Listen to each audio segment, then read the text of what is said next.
Welcome back to the IU427 garage, everybody. Today we're going to be working on the King's Cobra, and we're going to be working on getting everything we can done to enable us to put the body on this car. So we've got the sides of the foot boxes that need to go back on. I want to bleed the brakes one more time and just make sure that we've got no air in the system anywhere. I also want to check the brake bias adjustment. I can't take it out on the road right now to check the brake bias because we did find that the speed sensor, the place where the VSS on the side of the T5 goes in, was missing the sensor. So basically there's a gear that goes around the tail shaft, and inside where the sensor goes, there's a gear. And without the sensor being in there, it was just like throwing fluid out through the hole. And honestly, I've never gotten a transmission, either new or used, that didn't come with the speed sensor in there. So, you know, I didn't even think to look for one. And when you're looking at the side of the transmission, you know, unless you're specifically looking for it, you wouldn't see it. So I'm still going to take responsibility for this. We ordered up a plug that's going to take the spot of the speed sensor because we don't need a speed sensor. We're using a GPS speedometer. And once we get that in, then I can take this back out, go-kart it, check the brake bias, bed the brakes, because the car owner, although they did go-kart the car, I did not give them any instructions how to bed the brakes, so we're going to go ahead and do that. And a bunch of other little stuff. So come right back. We'll kind of go down the general list of things that we're going to do before we get this thing ready to receive the body, and we'll kind of move on from there. All right, even though I'm going to be putting the sides of the foot boxes on the car, I'm going to wait to put the two upper foot box top pieces on because I want access to the brake bias adjustment that's in the top here, and I'm not quite ready to seal that all up. And the amount of access that you have from the small access hole that is on the other side of this bar, this 3/4 inch bar, while it could be used to adjust the brake bias, it's just much easier to keep the entire top off for now. So the first thing we're going to do is we're going to take the side pipes back off of the car that we put on so that the car could be go-karted. And we have no gaskets in here right now, and that's kind of on purpose. We won't put gaskets in here until the final time we put the side pipes on. We just run this on with some regular 3/8 hardware so that it's easy to put on and remove. We do not use the hardware that comes with the kit. We'll use that the final time we put these things on. But we're going to get these out of our way. And one little trick, you don't want to put your side pipe mounting hardware on until the body's in place. So what we've done is we've just taken a little bit of safety wire or tie wire. We've looped them through the mount on the side pipe and up to the hinge, and that supports the back side of the side pipe so that you can safely go-kart this thing without dragging the side pipes down the street. So we did that on both sides, but we're going to go ahead, we're going to take those off. Then I'm going to go ahead, I'm going to mount this panel on the car for the final time. We're going to pull the side pipe off of the passenger side. And we're going to go ahead and put this panel right here on for the final time. And then hopefully by then, I'm going to have that plug for the speed sensor, and I'll be able to take this thing out on the road and see where the brake bias is. Now, I adjusted it by eye, and I've done enough of these cars that I can normally get the brake bias pretty close. But, you know, there is a difference between the cars that are running the Willwood brakes all around and the factory Mustang-style brakes all around. And so your brake bias adjustment might be just a little bit different, even though both of those brake packages use a single piston rear. The Willwood have a larger pad contact. So the piston in them is also a little bit different. So that's gonna change your brake bias a little bit. So just because, you know, you adjust it where you think it's gonna be, like I have, that doesn't mean that it doesn't need some fine tuning. So we're going to take it around the block a few times. I'm going to check the brake bias. I'm going to see where, upon threshold braking, that the brakes tend to lock. I'm not looking for them to lock, but what I want to do is kind of push it to its limits to make sure that the braking that we've kind of dialed in with the brake bias adjuster is going to give the car a nice braking ability as you mash the brakes in a hurry. What we don't want is we don't want to have the back brakes over adjusted so that they lock up, or the front brakes that they lock up. We kind of want them all to be the same. And although you're going to get conflicting stories about, oh, you want this one to lock up, or you really don't want them to lock up, because if you are sliding, as I've said in the past, you're not stopping. So with manual brake, even with power brakes and these things, you want to learn how to threshold brake. You do not want your tires to lock up. So we're going to work on that. I've got some stuff that I need to do here in the trunk. I've got to mount our lighting that's going to go on this hoop. We've got some LED lighting that we're going to mount up here on the hoop, and it's self-adhesive, no big deal. We want to get that in place. We've got our wire harness right here that has that circuit in it. I've also got a tilt switch that is going to mount to one of the hinges. So it's probably going to mount to this hinge right here. And we want to get that all set up before the body goes on too, because the more we can do now with full access without having the body in the way, the better. And once we're pretty sure we've got all that stuff squared away, like for instance, we've got our wiring all tested. So now's the time that I'm going to want to go ahead and I'm going to want to get the dash in for the final time. I'm going to want to get all of the wiring behind the dash secured up out of the way so none of it is draped down underneath. We're going to finally make the hole in the vinyl for our ignition switch. We'll get that put in. I've got some under dash panels, but I've still got to send those to the powder coater. So those are things that we want to do. We want to get our turn signal switch mounted. Now I'm going to do that in a separate video, but you guys may see it mounted in this video. I don't know how much I'm going to get done in this video, so you may or may not see that mounted to the dash in this video, but no, I'm going to do a separate video for that. And then it'll be all about, you know, having it ready for the body to finally be installed. All right, one thing that I did want to mention, and this is just my personal kind of procedure when you're using pipes from Gasson. They have a collar that goes around their adjustable kind of eyeball, and on this side, the collar was on this side. So it wasn't facing the front, it was facing the back. And if you look at the space in here, there's not a whole lot of it. And so any adjustment that would have had to been done would have had to have been done in this little area back here. So what I did is I pulled the hardware apart without pulling the strap off, because the strap is the same from either side, meaning this U-shaped portion of it is the same on this side as it is from the bottom side.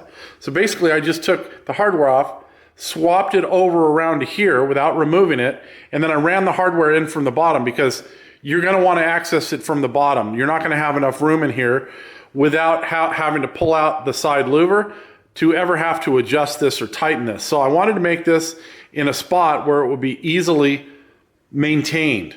And the other side was already on that side. It was already facing the front. And there's far more room on the passenger side. You can see, I mean, you can fit your whole hand in here, where on the other side, you're lucky if you can fit a couple of fingers through there. But same thing over here. You want it in a spot where you can get to it. So remember, you're going to have a splash panel right here, but you can get under the car and get to this hardware and tighten it up in the future if you want. One thing that I don't like about this Gasson hardware is that because of where they put their O2 sensor, you can only put the hardware in from one side. And you can see, I like to run the hardware, at least at this stage, where we're using just standard 3/8 bolts and nuts. I like to run them down the other way, because they're easier to get, you know, you can get your impact gun in here and whiz them off really quick. But when we put the hardware in for the final time, it will go in this way. It's just easier to bolt everything together like I normally have it, with the bolts coming in from the backside out. But that, again, that's just a personal preference. All right, you can see I put a towel over the runway of the lift, and that's just so that if I were to set this down on the runway, I don't want to scratch up these nice, beautiful stainless pipes. So what I'm going to do is I'm actually going to take all of the hardware out first. I'm going to leave it suspended by the tie wire that we have right there, the safety wire. And then I'm going to go ahead and I'm going to, hold the side pipe with my hand, and I'm going to cut the wire loose, and then we're going to set these in the other part of the shop on the back of the F350 workbench for safekeeping until we're ready to install these for the final time.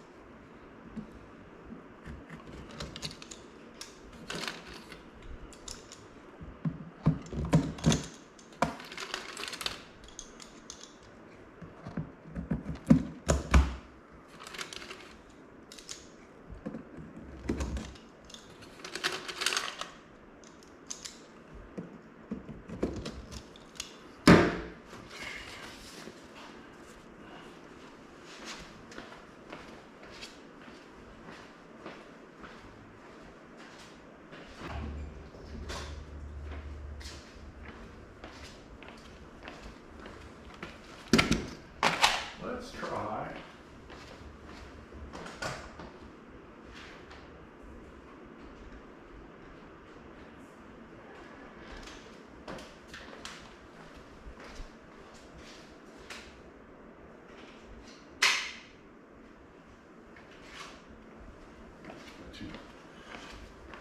We got two.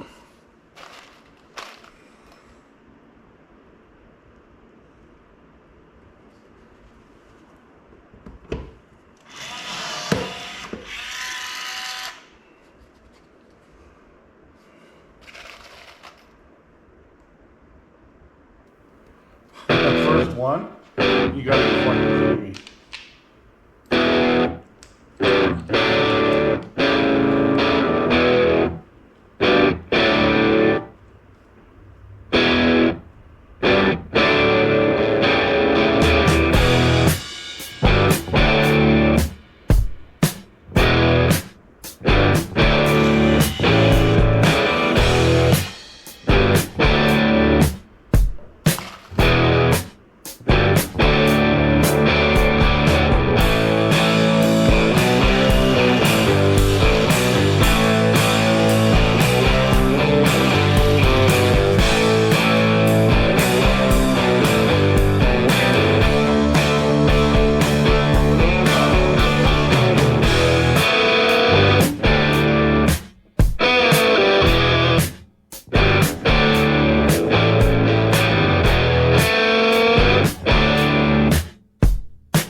All right, so the foot boxes are done.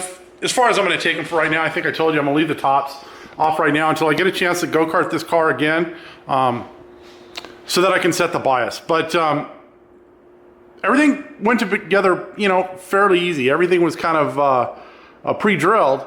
There's always going to be a little bit of finagling when you carpet the panels separate like I do. Because you have to remember, we've got heat and sound mat on there and the thickness of the carpeting, and so therefore it's going to, some of that's just going to get in the way, and so you may have to adjust the panel a little bit one way or the other. I did have to re-drill a couple of holes along here on the front edge because they simply just didn't want to line up. I didn't really look at them when I pulled them off the first time.